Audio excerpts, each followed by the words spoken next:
Students, आइए हम लोग देखते हैं relation between epsilon and epsilon not. ठीक है, ये लेक्चर नंबर 2 है।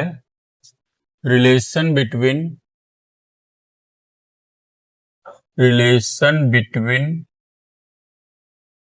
Epsilon and epsilon not.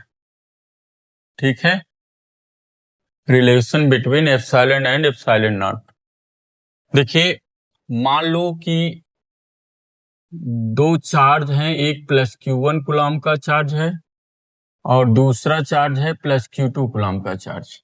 ठीक है, यह एक दूसरे से स्मॉल r की डिस्टेंस पे हैं और ये पॉजिटिव चार्ज, ये पॉजिटिव चार्ज, दो पॉइंट चार्ज है।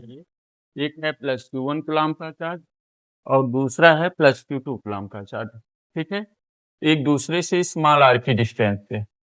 अब ये चार्ज एक दूसरे को रिपल करेंगे, यानी रिपल्सन फोर्स लगाएंगे।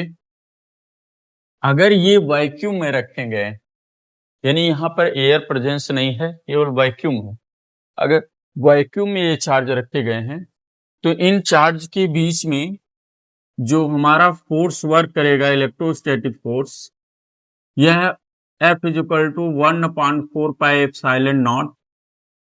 वैक्यूम होने के कारण epsilon not Q1 Q2 distance इसका क्या हो जाएगा, r² हो जाएगा। F = 1/4 pi epsilon not Q1 Q2 upon r², इतना आ जाएगा न्यूटन। ठीक है, ये हो जाएगा आपका फोर्स। इसे हम इक्वेशन फर्स्ट मान लें। ठीक है, अगर अब यही चार्ज किसी अनदर मीडियम हो, वैक्यूम के छोड़ करके किसी अनदर मीडियम होते हैं, ठीक है, वैक्यूम के छोड़ करके किसी अनदर मीडियम होते हैं और ये प्लस Q1 कूलम का चार्ज, दूसरा प्लस Q2 कूलम का चार्ज, सेम डिस्टेंस पे, यानी ये सेम डिस्टेंस स्मॉल r पे है। ठीक है, एक प्लस Q1 कूलम का चार्ज, दूसरा प्लस Q2 कूलम का चार्ज किसी अनदर मीडियम में है और सेम डिस्टेंस पे है, तो ये भी रिपल करेंगे एक दूसरे को। यहाँ पे रिपल्सन फोर्स वर्क करेगा भाई, ये एक दूसरे से क्या करते हैं, रिपल्सन फोर्स वर्क करते हैं। इनकी डिस्टेंस कितनी भाई, स्मॉल r।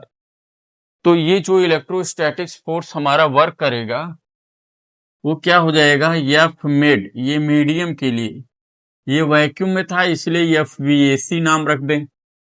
ये इलेक्ट्रोस्टैटिक्स फोर्स ही है, यहाँ भी मीडियम में है तो ये लिख दिया। और 1/4 पाई एप्सिलॉन कहेंगे, चार्ज इसका Q1 Q2 डिस्टेंस किसकी हो जाएगा, r²। ये इक्वेशन आपका क्या हो जाएगा, 2 हो जाएगा। ठीक है, और ये इक्वेशन आपका फर्स्ट, ये इक्वेशन आपका सेकंड हो गया। अब इन दोनों को हम डिवाइड कर देते हैं, इक्वेशन 1 बाई इक्वेशन 2।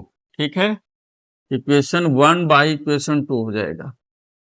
1/2 पहला और दूसरे इक्वेशन का यहाँ पे डिवाइड कर देते हैं। ठीक है, तो ये क्या हो जाएगा कि FVAC upon F med is equal to, ठीक है, ये दोनों अगर हम डिवाइड करते हैं तो FVAC की वैल्यू ये है 1/4 pi epsilon not Q1 Q2 upon r²।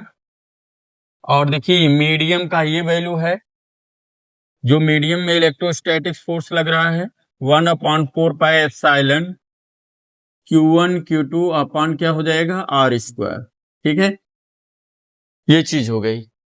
अब यहाँ पे देखो Q1 Q2 upon r², Q1 Q2 upon r² से कैंसिल हो जाएगा। ठीक है, अब इससे आप लिख सकते हो क्या भाई, ये हो जाएगा FVAC upon F med is equal to 1/4 pi epsilon naught, 1/4 pi epsilon naught upon 1/4 pi epsilon हो जाएगा।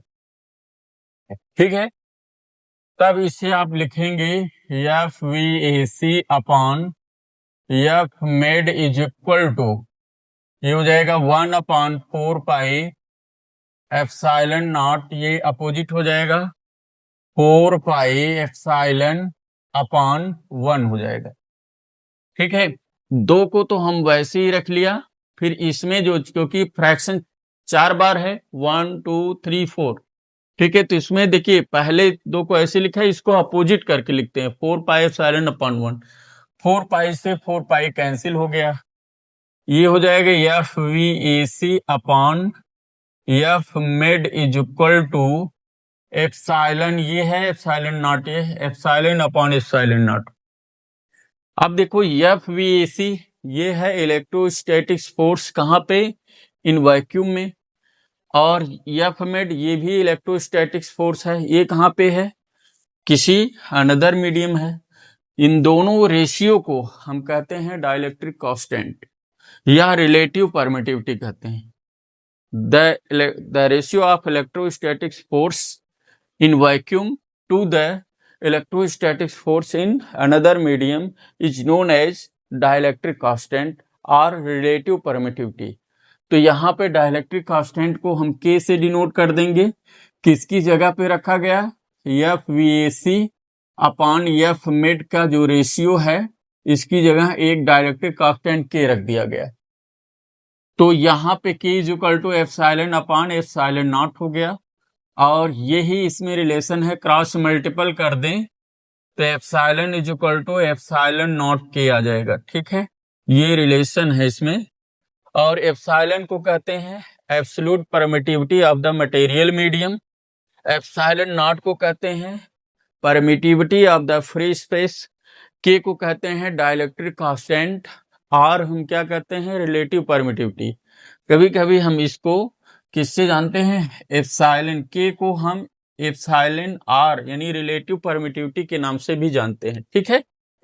तो यहाँ पे ये जो हमारा होता है, जो डाइलेक्ट्रिक कांस्टेंट का जो रिलेशन हुआ, देखिए यहाँ पे एप्सिलॉन एंड एप्सिलॉन नॉट का जो रिलेशन हुआ, उसे हम क्या किससे डिनोट किए भाई, epsilon is equal to epsilon naught के।